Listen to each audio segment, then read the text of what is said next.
негізінен ыңғайынан тұрып қалса бұл иесі жоқ. Же болмаса жаманшылық болып қалған дегенді да түсіндіреді да. Екі мағынасы бар мұның. Жөн эле мындай жаманшылық болып қалса шек алады. Эми жакшылык болып тұрса, мындай ілініп тұрса, бұл қызы уже күйеуге кетелік дейді да, білет. Мындай ілініп қалған болса, бұл үйде қыз болған екен, тұрмышқа кетіптір дейді да. Тұрмышқа кеткен екен дейді. Негізі қамчы шындайынан ілініп тұрыш керек. Ондайынан. Жанагы кончко салган боюнча да айтып койсоңуз.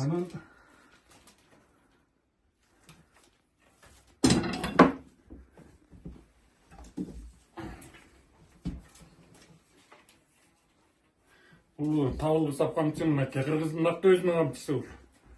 Жапсам илгери бұл өрмені терме деп қойды да, өрмесі терме. Термеден терме болуының суй салма деген, жылан бор деген түрлері бар. Ал емес мұнысы терме, анан мұны бұл деле қамчы сондай. Мұндайынан илініп тұрса, мұның иесі жоқ. Қысқасы еркек үйде жоқ деген маниде да, еркек жоқ екен бұл үйлерін деп түсінген. Мындайынан салып, қоншқо сайып кіре тұрған болса, бұл жата қонық. Жатқаны келген. Жатқаны келіппір деп білген да.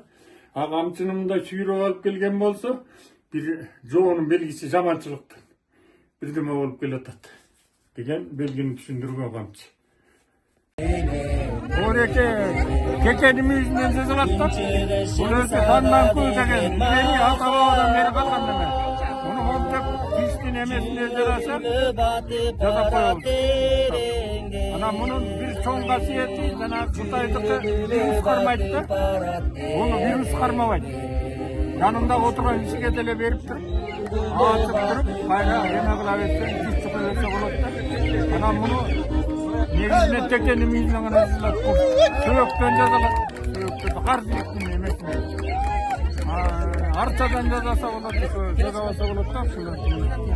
Мұны тоқыр түсіп қоясың.